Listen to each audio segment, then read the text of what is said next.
Suri, and I welcome you to my YouTube channel, Rigorous but Applied Algebra. And I'm running this series of lectures and videos on abstract algebra and mathematical logic. So, in this video, I'll be explaining a more important topic in mathematics, namely inverse functions. First, I will define inverse functions, then I'll be defining composition of two functions, and at the end, I'll relate these two concepts with few examples. So keep watching till the end. Those who like to explore the fundamental concepts in abstract mathematics, like and share my videos, and subscribe to my YouTube channel. Now, let me start by sharing screen.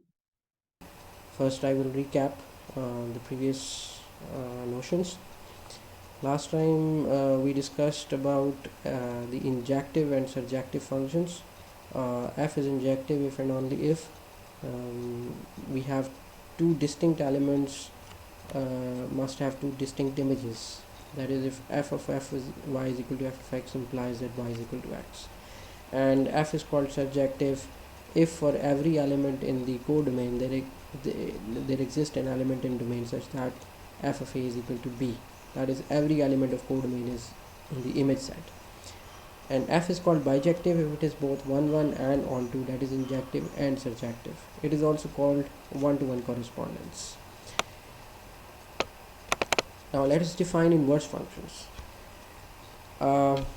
It is a necessary condition for a function to have its inverse that f is bijective. That is, it must be a one-to-one correspondence. Then in that case, the inverse of function will be denoted by b to a, f inverse b to a, and it is defined as f inverse of b is equal to a if f of a is equal to b. Diagram shows that we have a function from a to b, we denoted by f, and it is a bijective function, suppose. Then we have a function from b to a which is called f inverse, and the images, the function is defined like if a has image b under the function f, that is b is equal to f of a, then the image of b under the function f inverse, the new function, will be a, that is f is equal to f, a is equal to f inverse of b. Loosely speaking, the definition of f inverse depends upon the definition of f. If f assigns a to b, then f inverse assigns b to a. There is one more comment, that if f inverse can only be defined if f is both 1 and onto. Otherwise, if one of the condition fails, then the function cannot be defined. For example, if f is just 1 not onto, then I have shown in this example that this function is 1 but not onto. Here we have 3 points from a and 4 points from b, x1 mapped on y1, x2 mapped on y2, x3 mapped on y3, and y4 is left without any assignment. Then inverse of this function cannot be defined because y4 would not have an image in that case. We cannot assign any element to y4.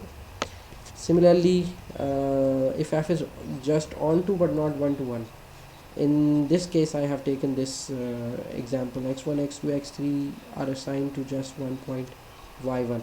In this case, if we try to define inverse of this function, then it is not possible because in that case y1 would have multiple images.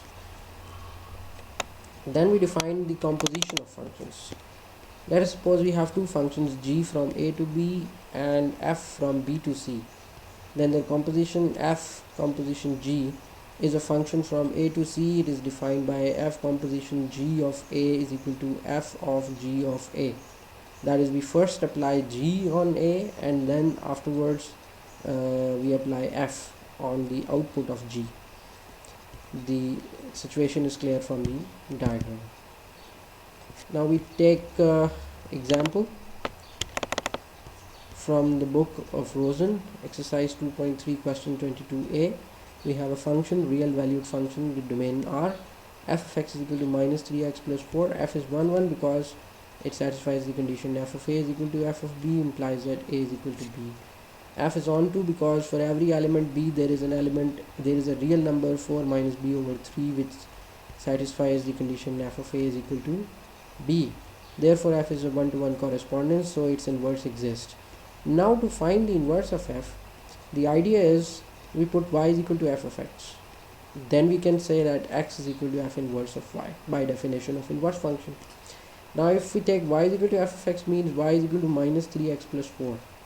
And if we take out x in terms of y from this formula, we get 4 minus y by 3. And since y is a dummy variable in this formula, so I can replace it by any variable. So I can take f inverse of x is equal to 4 minus x by 3, and it's the inverse function of f. To justify or to verify our inverse function, the definition for inverse function, there is another definition for inverse function, that the composition of function and its inverse is always identity function. So I can verify it with the help of this definition, that f composition f inverse, this is equal to f of f inverse of x. Now the formula of f inverse of x, I have just substituted here 4 minus x by 3, and if I substitute this 4 minus x by 3 in our original formula minus 3x plus 4, then I will get x.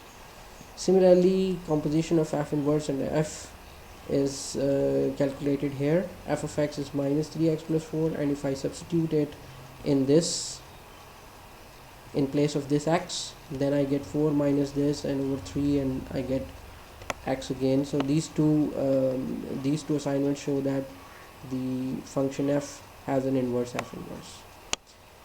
Similarly, I take another example, minus 3x square plus 7.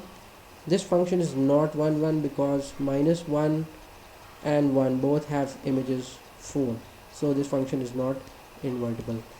Another example is f of x is equal to x plus 1 over x plus 2. This function is 1 1 as I have shown here, but it is not onto, because now for it is not onto, so I will have to find one counter examples which does not satisfy our definition of onto. I have found that counter example is 1 is such a real number which is not image of any real number x. Why this is so? I will check. X plus 1 over x plus 2, if I put it equal to 1, then I get 1 is equal to 2, which is an absurd.